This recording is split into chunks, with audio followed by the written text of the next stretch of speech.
Okay, so in this video, I would like to work on a viewer-suggested problem, which is that I want to prove that these two fields, so we have f3 of x over x to the third plus x plus 1, we want to prove that this is isomorphic to f3 of x divided by x to the third plus x minus 1. And we want to prove that these are isomorphic, and we want to also find all of the isomorphisms between these two fields explicitly. Okay, so to get started, a little bit of background, right? So we're starting with this field F3. And this is basically the unique field with three elements. So there's one unique field with p elements for every prime p. You can basically think of this as just being the set of integers modulo 3, right? So this doesn't work in every case, right? This is only going to work for fields of the form like fp. When you start talking about if you have like fp to the n and you have some higher power of p, then this is not going to work because this has a little bit of a more complicated like structure. But if it's just fp, you can think of it as basically just being the integers modulo p, right? So this is just like 0, 1, 2, dot, dot, dot, up to p minus 1. And then we're doing f3 of x, right? So we're taking polynomials over f3. So these could be polynomials like some elements of f3 of x. An example would be like x squared. You could have like 2x squared plus 1.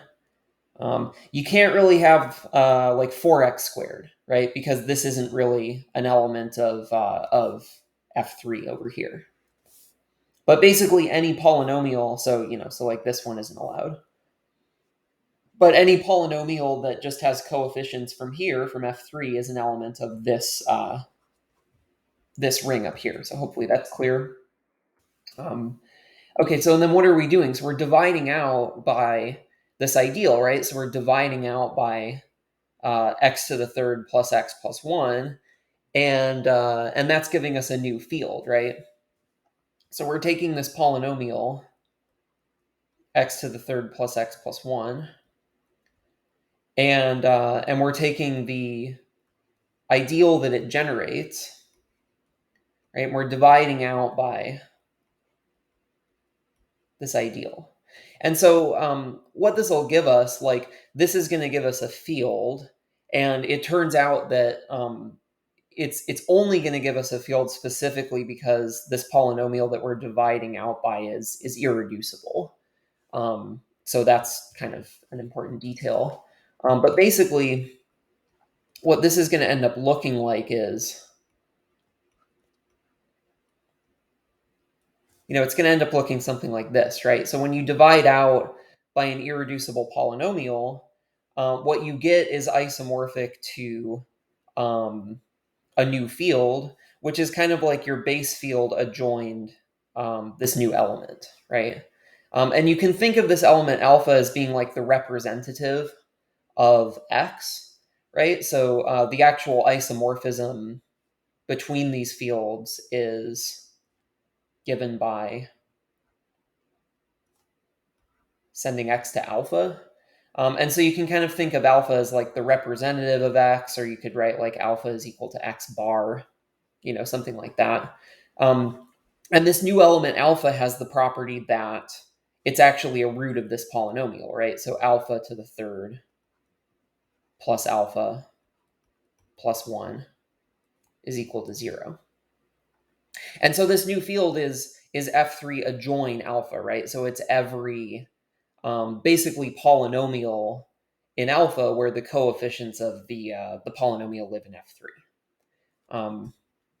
So that is hopefully a decent amount of background here. But okay, so what was our goal, right? So our goal was we had these two fields, right? So we had f3 of x, and we're dividing by this ideal. And this is supposedly isomorphic to f3 of x over, this other ideal, which is very similar, right? We're dividing out by a polynomial that's different, but is very similar to the other polynomial. And so the question is, like, what are the isomorphisms between these fields? And so that's what we want to look at. So what's a way to think about this? Well, I was kind of, talking about this before, that, this first field, you can basically think of this as like, f3 adjoint alpha, right? But you can apply that same reasoning to this field, right? You can think of this as, or this is isomorphic to f3 adjoint beta, right? And beta is an element of, this field on the right, and it has the property that beta to the third plus beta minus 1 is 0, right? So very similar to the property that we had here with alpha, except that it's, minus 1 is equal to 0. And so, if there's an isomorphism between these um, it's going to be determined by where we send alpha, right? Because we're going from,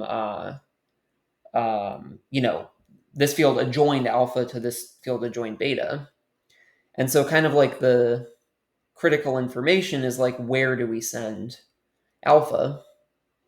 But we also want this to be an isomorphism, right? And so we want the properties of alpha under like multiplication and addition and so on to kind of be preserved under this isomorphism, right? So hopefully this makes sense so far, that like whatever we're sending alpha to, it needs to still kind of have this property in the new field, right? So, just to summarize a little bit, whatever the isomorphism is between these fields, it's going to be determined by where it sends alpha.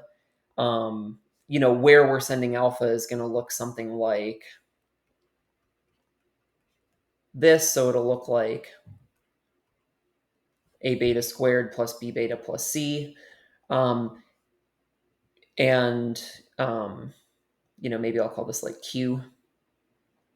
And this q in the other field has to have the same property that alpha had in the original field, right? That q to the third plus q plus 1 is equal to 0. So now hopefully it makes sense that what we're actually trying to do, let's come over here, because we want this kind of relation down here to be satisfied. And so what we're actually trying to do is we're basically trying to find like coefficients, right? So we're trying to find like a, b, c. And we want a, b, and c so that it actually satisfies this relation, right? So it's like this is basically q to the third right here, and then plus q. So that's b beta plus c, and then plus 1, and then this needs to be equal to 0, right? So basically what we've figured out up until this point is that wherever our isomorphism is mapping alpha, it needs to be an element of this new field. So it needs to be an element of like this field over here, with the property that this relation here is satisfied.